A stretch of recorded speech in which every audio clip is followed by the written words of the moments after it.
So we hear people ask all the time, how do I fix my client's posture? Or we're doing postural exercises and we're going to correct this posture. And I can't help but feel like there's either some false empowerment going on there due to some pseudo-education in our industry, or kind of a God complex thing. Or maybe benefit of the doubt, it's just that people don't really know what they're looking at. So take a look at this. Here's a lady from Brazil, and you could look at her and you could start your analysis and you could say, oh, shoulders this way, pelvis this way. You start to look at all that kind of stuff. But then just out of curiosity, as you're devising your big exercise plan for fixing her posture, I was just curious how you were going to fix this. Because this is her x-ray. She is a pain-free lady. She has no complaints, but she did fall off a horse, and when she went in to make sure she had no fractures or repercussions from that traumatic potential injury, this is what they found. And you're not going to correct this. And this is not due to weakness. In fact, most postural things you see are not due to weakness. They're not due necessarily to tight things in the front and weak things in the back, and the silly names like upper cross and lower cross that people have made up about that. If someone can do this, this is not as tight as you thought, and this is not as weak as you thought. And the biggest thing is that there's no way to create enough strength to automatically fight gravity. That'd be like saying, I'm going to make my shoulder flexors so strong with exercise that my arm just stays up here fighting gravity all day long. As I walk around, my arm is just here because, look, I made it so strong. And I'm going to do the same thing with posture, that the second you wake up in the morning, that your strength you created just like, yeah, you're like in superhero mode or something like that. Come on, guys, posture is a choice. And yes, there can be structural things that get in the way without a doubt. And yes, if someone's absolutely weak, then they're going to have to fight a lot, including gravity and their structure and orchestrated tightness protections and all kinds of things that are supposed to be inside of there. But we have got to chill out and think we're going to make everybody look the same, or we're going to match this external thing. Here's more things just to drive this home. Some people would go, oh yes, but that's an extreme case, that's rare. Well, except that, oh, by the way, there's the comparison. No way does this external view represent the internal situation and what's going on there. But look at this lady. As soon as I showed this in class one time, the guy raised his hand and said, I've got a lady like that. And if you look at her, she's actually chosen clothing quite well, because she's got great vertical stripes and perfect fitting clothes to hide everything, including her adipose tissue. People look over here and go, this lady in this x-ray has a little more adipose tissue on her, and I'm going, that's the same lady. We're just really bad at seeing not just seeing what's beneath the skin, we can't even see what's beneath clothes. That's how terrible we are in this industry at analysis. We can't even see what's beneath clothes. That is the same lady. You're not fixing this. You're not going to do it. Respect it is the best thing you can do. What are other situations we find inside the body? Well, there are countless, guys. Take a look at these two different upper femurs. The lengths of the necks are different. The thickness is different. The half of a sphere versus 2/3 of a sphere would totally change the available abduction that each of these two individuals would have. And it's entirely possible that they are different on each side. Just because someone is this way on the left side doesn't mean they're that way on the right side. How common is that? Pretty common. If you've seen enough cadavers, you've started to recognize this thing. Here are totally different angles. Angles themselves, which are going to totally affect, again, something like ab and adduction, as well as a variety of other planes of influence. This guy doesn't seem to understand that. I love this guy, Mr. Russian Flexibility. You add Russian in front of anything and it's just like it's really cool, right? And must be super high tech. This dude says if you can do this, nothing stops you from doing the nothing stops you from doing the splits.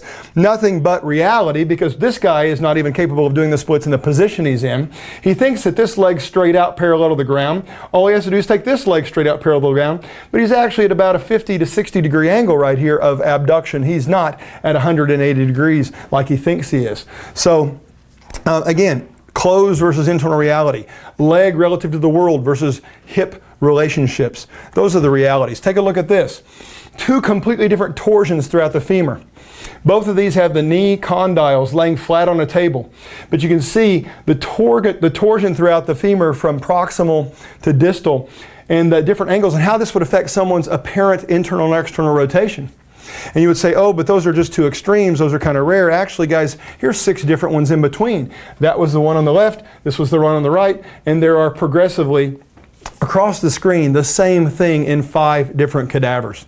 Varying degrees. Each one would affect things. But that's not the only thing that would affect this. Not just the top of the femur. What about the other side? These two people in their innominate bones, look at the direction the acetabulum are facing. This one's facing more down and forward. This one's facing more lateral. These people are going to have totally different abduction capabilities, totally different rotational capabilities potentially, and we don't even know if this is symmetrical. Does this scare you? It shouldn't. It's just that you only get to work with what the person brings to you. It's about what they have. It's not about you fixing things that you're really unaware of. Take a look at this picture. Now this picture is a little disturbing to me. There's a little parallax error problem, meaning your angle of sight as they took these pictures with the same camera from the same place, it's slightly askew, and I'm very well aware of that. But I also want you to recognize again, the direction that the acetabulum are facing and how that would change these two individuals' opportunity for hip motion. And even the amount of in-flare and out-flare here that could be structurally influenced. So if you're sitting there taking one of these highfalutin alignment courses and you're looking at, oh, you've got this and you've got that in the SI and your pubis and your, yeah, how much of it's structure?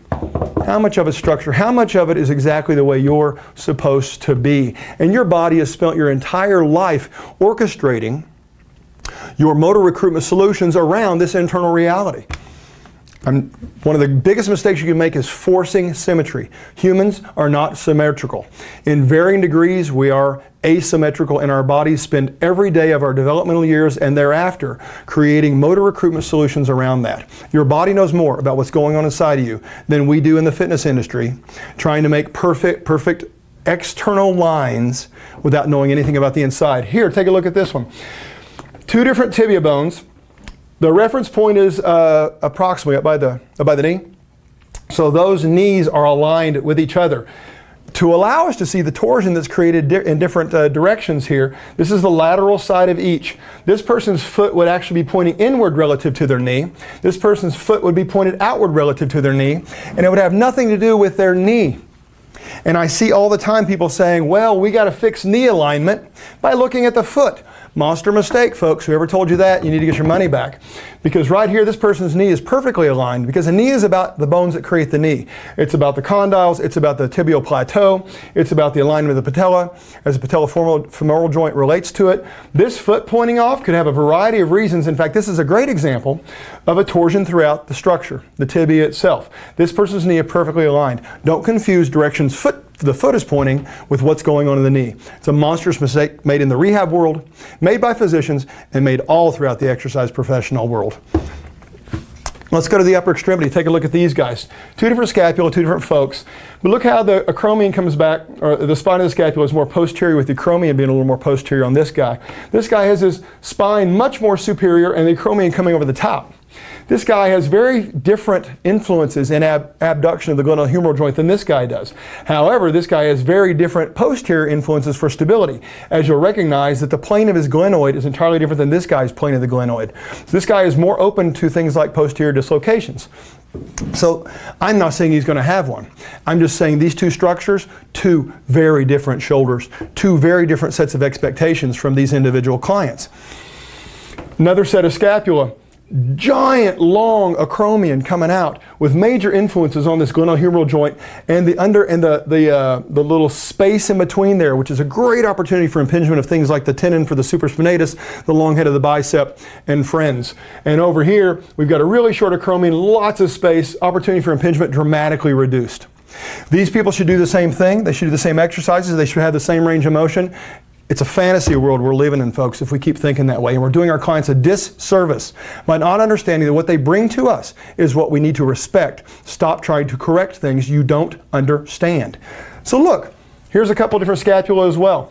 And we see, again, very different acromion and very different influences in that potential joint space, as well as different surface areas, which provide very different opportunities for compressive forces to be dispersed across a big surface area or not. So many things inside that influence what we do. Take a look at these 2 bones, these 2 upper arm bones, humerus bones. The reference point is the axis through the elbow on each. And what you've got here is a torsion that's created throughout. And you'll notice that this guy's bicipital groove is off at about a 45-ish to 50-ish degree angle. This guy's bicipital groove is almost vertical in comparison to his elbow. These 2 guys will display very different results on an internal and external rotation examination. They are likely to have very different influences, even in terms of their ability to participate in various activities, including things like pitching. So one of these guys might be predisposed to be structurally more tolerant of pitching than the other. And so it's not all about training. It's not all about your sports performance activities. They walk in with these things, folks. What can go wrong in shoulders besides just these are normal structural differences, normal variances. And then there are some that developed over time. These are osteophytes. The world calls them bone spurs. This shoulder was about 2002. It is unencumbered. It's perfectly normal anatomy. 8 years later, 2010, this shoulder has, as you can see, this little change in bone down here, this bone growth, often associated with arthritis, often associated with structural instability, ligamentous instability, passive instability, we might call it. And this is deceiving because if we were to see the full three-dimensional set of x-rays, it's not just poking out the bottom. It's actually like an Abraham Lincoln beard with the sideburns coming up on the front and on the back. So it kind of influences in a lot of different ways, okay? You like the Abraham Lincoln thing, don't you? Take a look at this guy, totally different guy. This is his left shoulder, and it is completely closed down when he's down here with his arm by his side. There is nothing left. There's no place to go. And you're going to stretch this and make it better. Guys, you got to rethink the imposition of range. It's about what they bring to you that you get to work with. Here's his other shoulder, by the way, with absolutely nothing going on in it, at least not structurally that we can see. So yeah, from left to right, this guy's going to be very asymmetrical. And if you're involved in activities where you're assessing muscular ability, meaning you're assessing the contractile ability at the lowest levels with something like muscle activation techniques or the like, these guys, you're never going to develop symmetry. It's about integrity. How much integrity can you create there? And it's not going to be symmetrical exercise. What if it's not a big deal? What if it's not all these big bony changes? Here's the beginning of bony change. And this may be difficult to see, but this is an acromioclavicular joint, an AC joint you probably heard of. This is the end of the acromion, into the clavicle. And right here is a white shadow, if you will, that upon arthroscopic biopsy was found to be kind of the consistency of toothpaste. It wasn't solid yet. In essence, it was calcium preparing over time through the influence of force to become bone. And it was already, though, even at this current relatively non-solid consistency, was still impairing the AC joint's ability to do the floating and movement that it should do. So you don't even have to have things going on that show up dramatically on x-ray. People are hidden with little time bombs throughout their whole body based on the things they've done to themselves and DNA. So here's your client. He walks in, and these are his knees, and this is his 350 pounds.